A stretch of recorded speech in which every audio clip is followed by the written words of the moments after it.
কিছু বলে না। মানে এখানে বলতেই হবে এইডেন যথেষ্ট ম্যাচিউর।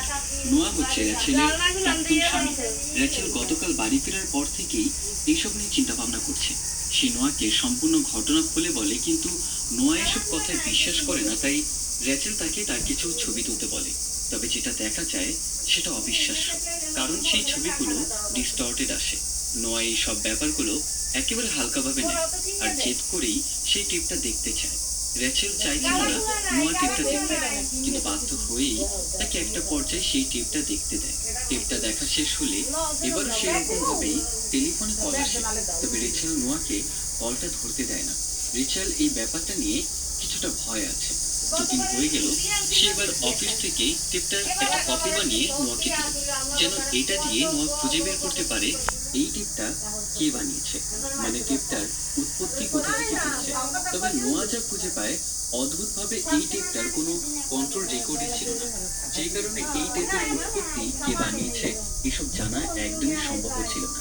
সেখানে রেচেল আর নোয়ার এই ব্যাপারে কথা বলার সময় নোয়ার বর্তমান গার্লফ্রেন্ড সেখানে এলে রেচেল কিছুটা রাগ করে এবং সেখান থেকে সে বেরিয়ে যায়। তবে যাওয়ার সময় সে লক্ষ্য করে রাস্তায় তার আশেপাশে সেই টেপের মধ্যে থাকা জিনিসগুলো সিম্বলিক ভাবে আছে। মানে একটা লম্বা মই, যেটাতে হাত দেওয়ার আগেই অন্য একজন লোক এসে সেটা দিয়ে কাজ করা শুরু করে। এইসবের মাঝে আরো একটা দিন চলে যায়। পরদিন রেচেল চলে যায় মেন্টাল অ্যাসাইলামে বেকার সাথে দেখা করতে। বেকার কাছে সে জানতে চায় সেদিন রাতে তার সাথে কি হয়েছিল। সেই সম্পর্কে অনেক জিজ্ঞাসাবাদ করার পরেও সে কোনো কথা বলে না। এক পর্যায়ে বেকার রেচেলকে বলে সে আসবে। রেচেলের হাতটা ধরে আঙুল দিয়ে দেখিয়ে বেকা বলে আর মাত্র 4 দিন পর। বেকার কাছ থেকে এর বেশি রেচেল কোনো ইনফরমেশন পায় না। এবার রেচেল আরো গভীরভাবে তদন্ত শুরু করে। সে নিজের এক ফ্রেন্ডের মাধ্যমে এই ভিডিও টেপের ইমেজগুলোর ছবি নিতে সক্ষম হয়। সেখানে ভিডিও টেপ থেকে একটি ইমেজের মধ্যে মাছি ভিডিও স্ক্রিন থেকে বের হয়ে আসে। রেচেল সেটা হাত দিয়ে তুলে ফেলে এবং সেখানে একটা ইমেজে থাকা লাইট হাউসের পিকচার অনেক কষ্ট করে সে কালেক্ট করে। সেখানে তার ফ্রেন্ড এসে তাকে জানায় তার নাক দিয়ে রক্ত বের হচ্ছে, যেটা কিনা সে ইগনোর করে। তবে স্ক্রিন থেকে মাছিটা বের হয়ে আসার বিষয়টা, এটা পরিচালক আমাদেরকে আগাম বার্তা হিসেবে দিচ্ছিল যে এই ভিডিও টেপ থেকে যে কেউই বেরিয়ে আসতে পারে। এখন রিচেল আরো বেশি রিসার্চ শুরু করে। এবার সেই আইল্যান্ড আর লাইট হাউস সম্পর্কে সে জানতে পারে। সেই লাইট হাউসটা ময়েস্কো আইল্যান্ডে অবস্থিত এবং এর সম্পর্কে আরো খোঁজ নিয়ে সেই টেপের মধ্যে চুল আঁচড়াতে থাকা সেই মহিলার ছবিও সে খুঁজে পায়। তার নাম অ্যানা মর্গান। অ্যানা একজন হর্স ব্রিডার ছিল, কিন্তু একটা সময় তার ঘোড়াগুলো কোনো কারণে মারা যেতে শুরু করে। আর তারপর থেকেই তার অনেক কষ্ট, হতাশা আর চাপের কারণে অ্যানা পানিতে ডুবে আত্মহত্যা করে এবং তার আত্মহত্যার সেই দৃশ্যটা টেপের মধ্যে সেই ফুটেজের মধ্যে আছে। তবে আশ্চর্যের বিষয়, অ্যানার মৃত্যুর পর সবগুলো ঘোড়া একদম ঠিক হয়ে যায়। রিসার্চ পেপার লিখতে লিখতে রিচেল একটা বিষয় খেয়াল করে, সেও কেটির মতো মানুষের মুখগুলো কালো কালিতে বিকৃত করে ফেলেছে। এদিকে নোয়া কিছু সামগ্রী কিনতে একটা স্টোরের মধ্যে গিয়েছিল।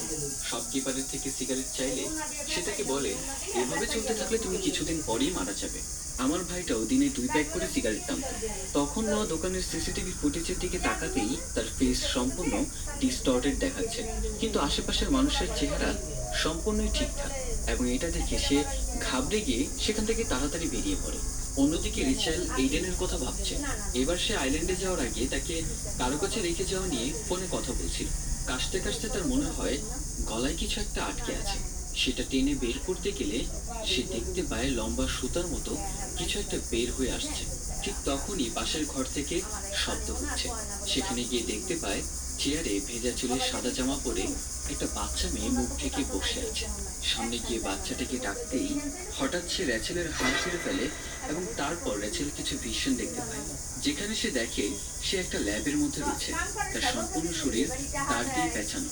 ঠিক তখনই রেচেল ঘুম থেকে লাফিয়ে ওঠে এবং বুঝতে পারে এটা ছিল তার এক স্বপ্ন। তবে হাতের সেই দাগটা এখনো আছে। ঘুম থেকে উঠে রেচেল এইডেনের ঘরে গেলে সে সেখানে ছিল না। তবে টিভি রুম থেকে সে কিছু আওয়াজ পাচ্ছিল। সেখানে ছুটে গিয়ে দেখতে পায় এইডেন সেই টেপটা দেখছে। ঠিক তখনই সে তার চোখটা বন্ধ করে ফেলে এবং সিঁড়ি থেকে টেপটা খুলে সে ছুঁড়ে মারে এবং প্রচন্ড চিৎকার করতে থাকে। এইডেন বলে তার ঘুম আসছিল না বলে সেই টেপটা দেখছিল। এরই মাঝে সেই ফোনটা বাজতে শুরু করে, কিন্তু রেচেল কলটা পিক না করেই কেটে দেয়। এরপর কল আসলে রেচেল কল তুলে চিৎকার করে বলে, আমাদেরকে ছেড়ে দাও। তবে কলের ওপাশে এবার নোয়া ছিল। নোয়া তখন এটা স্বীকার করে তার সাথে যা যা হচ্ছে। এবার সে আস্তে আস্তে এসবে বিশ্বাসও করতে শুরু করেছে। কিন্তু রিচেল জানায় তাদের ছেলে পরদিনই রুথের কাছে এইডেনকে রেখে রেচেল সেই আইল্যান্ডে যাওয়ার জন্য প্রস্তুতি নেয়। তবে এরই মাঝে এইডেন কিছু অদ্ভুত ছবি আঁকতে শুরু করছিল, যেগুলোতে একটা রিং এর মতো সিম্বল, ঘোড়া, চেয়ার আর ঘরের ছবি ছিল। এই সময় নোয়া এইডেনের কাছে ক্ষমাও চায়, কারণ সে কখনোই ভালো বাবা হতে পারেনি।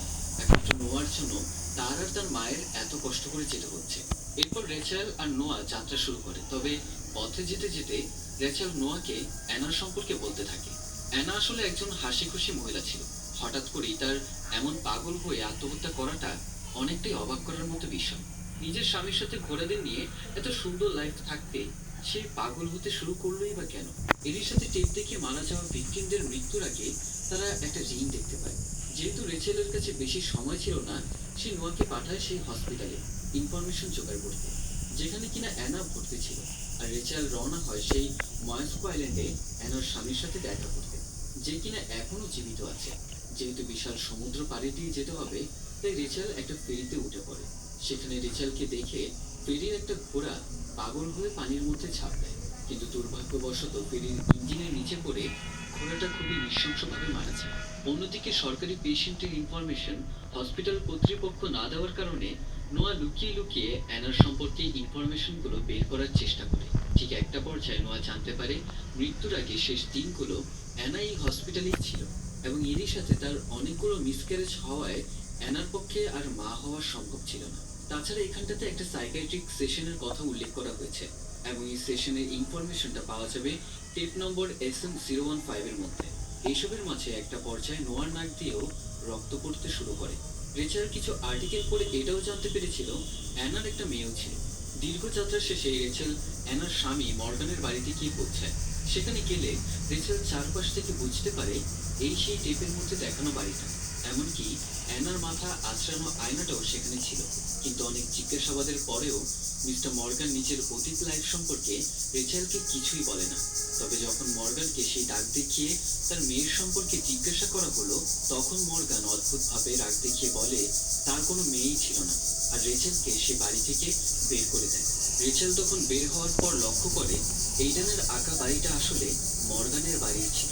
এই জন্য এই ব্যাপারে জানতে এইডেনকে রেচেল কল করলো। তখন এইডেন বসে বসে অনেকগুলো রিংয়ের ছবি আঁকছে। কলের মধ্যে এইডেন রেচেলকে জানায় একটা মেয়ে তাকে এইগুলোর পিছন দেখায়, আর সে এগুলো আঁকে। এরপর রেচেল এই আইল্যান্ডের একমাত্র ডক্টর, যে কিনা পুরো লাইফ এখানেই পার করেছে, তার কাছে চলে যায়। ডক্টর তখন অ্যানার সম্পর্কে বলতে শুরু করে। অ্যানা আসলে অনেকদিন ধরেই মা হতে চাইছিল, তবে সেটা কোনো কারণে সম্ভব হচ্ছিল না। তাই এক গ্রীষ্মকালের ছুটিতে অ্যানা তার সাথে করে একটা বাচ্চা মেয়েকে নিয়ে আসে। অ্যানা বলতো মেয়েটাকে তারা অ্যাডপ্ট করেছে, তবে কোথা থেকে করেছে তা কেউই জানে না। বাচ্চা মেয়েটার নাম ছিল সামারা। অ্যানা এই মেয়েটাকে পেয়ে অনেক বেশি খুশি ছিল, কিন্তু সামারা আসার পর থেকেই অ্যানার ভয়ঙ্কর ভিশন আসতে শুরু করে। সেটা নিয়ে অ্যানা আমার সাথে কয়েকবার কথাও বলেছে। এরই সাথে এই আইল্যান্ডে তার আসার পরপরই নানা অঘটন ঘটতে শুরু করে, যেন এই পুরো জায়গাটাই অভিশপ্ত হয়ে গেছে। ডক্টরের মতে সামারা স্বাভাবিক ছিল না। ডক্টরের রেফারেন্সে ইয়েলো সাইকিয়াট্রিক হসপিটালে তাদের দুজনকে মানে অ্যানা এবং সামারাকে পাঠানো হয়, এবং সেই হসপিটালটা এই আইল্যান্ডে ছিল না, বরং মেইনল্যান্ডে ছিল, যেখান থেকে তারা আর ফিরে আসেনি। তবে সামারা যাওয়ার পর সবকিছু আস্তে আস্তে ঠিক হয়ে গিয়েছিল। অপরদিকে নোয়াকে দেখা যায় সে সেই টেপটা খুঁজেছে, তবে রেকর্ড রুমে সেটা ছিল না। রেকর্ড লিস্টে আছে শেষবার এই টেপটা দেখেছিল মিস্টার মর্গান, আর সেই হয়তো এই টেপটা চুরি করেছিল। নোয়া সবকিছু জানার পর অনেকবার রেচেলকে কন্ট্যাক্ট করার চেষ্টা করে, কিন্তু বৈরী আবহাওয়ার কারণে তা সম্ভব হচ্ছিল না। অন্যদিকে রেচেলকে দেখা যায় সে লুকিয়ে আবারও মিস্টার মর্গানের বাড়িতে এসেছিল।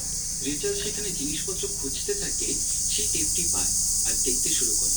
টেপটা ছিল সামারার একটা সাইকিয়াট্রিক সেশনের, যেখান থেকে জানা যায় সামারা কখনোই ঘুমাতো না, আর সে সবসময় জীবিত প্রাণীদের হার্ট করে। সে আরো বলে তার মা তাকে খুব ভালোবাসে, তবে তার বাবা তাকে ভালোবাসে না, সে তার ঘোড়াদেরকে বেশি ভালোবাসে। সামারা এটাও বলে সে কখনো অন্যদেরকে আঘাত করা ছাড়তে পারবে না। সে সময় পেছন থেকে রেচেলের উপর মর্গান আক্রমণ করে, এবং সে সেই সিডি প্লেয়ার সহ টিভিটা নিয়ে ওয়াশরুমের দিকে চলে যায় এবং বাথটাবের মধ্যে পানি ভর্তি করে আর তার সাথে সার্কিট আগেই জয়েন্ট করে রেখেছে। সেখানে গিয়ে মর্গান বলে সামারা সবাইকে ভিশন দেখায়, এমনকি ঘোড়াদেরকেও ছাড়ে না, আর এইসব কিছু করা সে কখনোই থামাবে না। সেই জন্য